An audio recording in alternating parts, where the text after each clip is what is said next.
Retirement को लेकर काफ़ी लोग प्लानिंग और इन्वेस्टमेंट करते हैं। ऐसे में कई पॉपुलर रिटायरमेंट स्कीम्स हैं जिसमें निवेश करके आप अच्छा खासा फंड तैयार कर सकते हैं, जिससे आपका बुढ़ापा चैन से कटेगा।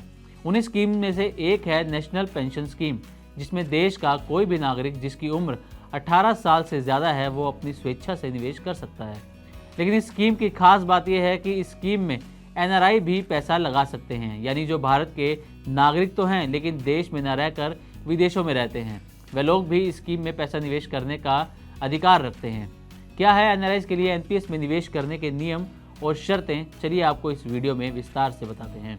आपको बता दें कि एनपीएस एक सरकारी रिटायरमेंट स्कीम है जिसे रिटायरमेंट के समय पेंशन के लिहाज से डिज़ाइन किया गया है।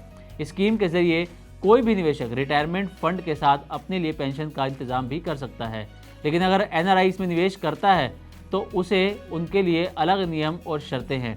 नियम के मुताबिक एनआरआई नेशनल पेंशन स्कीम में पैसा इन्वेस्ट तो कर सकते हैं, लेकिन शर्त यह है कि वो सिर्फ एनपीएस में टियर 1 खाता ही खोल सकते हैं। उन्हें टियर 2 में निवेश करने का अधिकार नहीं है।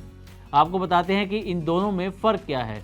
दरअसल tier 1 NPS primary retirement account है और इसमें आप 60 साल की उम्र तक अपनी निवेश राशि को नहीं निकाल सकते।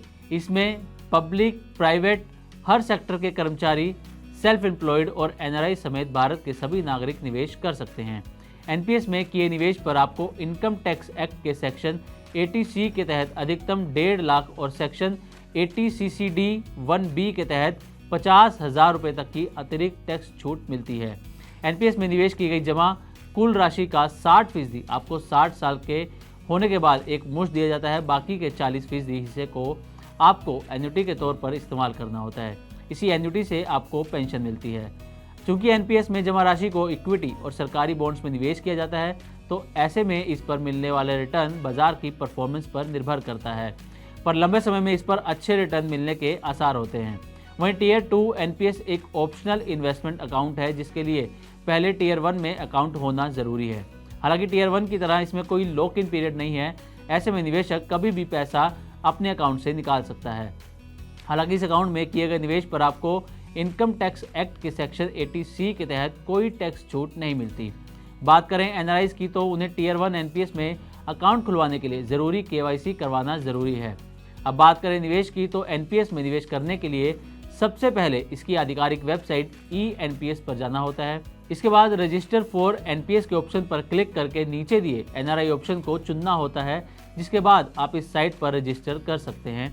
इसके लिए आपको इसमें अपनी date of birth, PAN number, mobile number और ईमेल आईडी समेत कई अहम जानकारियां देनी होती हैं और अपना रजिस्ट्रेशन करवाना होता है। इसके अलावा आप नज़दीकी ब्रांच में जाकर फॉर्म और ज़रूरी डॉक्यूमेंट्स जमा कर भी अपना अकाउंट खुलवा सकते हैं। अकाउंट खोलते समय एनआरआई को अपने Aadhaar card, PAN card, cancel cheque और पासपोर्ट की फ़ोटोकॉपी जैसे ज़रूरी डॉक्यूमेंट्स जमा कराने होते हैं। इसके बाद मिनिमम 500 रुपये निवेश कर आप अपना अकाउंट शुरू कर सकते हैं। इसके बाद अकाउंट होल्डर को एनपीएस की तरफ से परमानेंट रिटायरमेंट अकाउंट नंबर दिया जाता है, जिसे वेरीफाई करने के बाद एनआरआई स्कीम में अपना निवेश शुरू कर सकते हैं। तो अगर आप भी उम्र में 18 साल से अधिक हैं और पैसा लगाकर अच्छा रिटायरमेंट फंड तैयार करना चाहते हैं, तो एनपीएस में निवेश करना आपके लिए फ़ायदेमंद हो सकता है। उम्मीद करते हैं कि मनी 9 की रिपोर्ट आपको पसंद आई होगी। इसी तरह की और भी वीडियोस के लिए देखते रहें मनी 9 और सब्सक्राइब करें हमारा चैनल।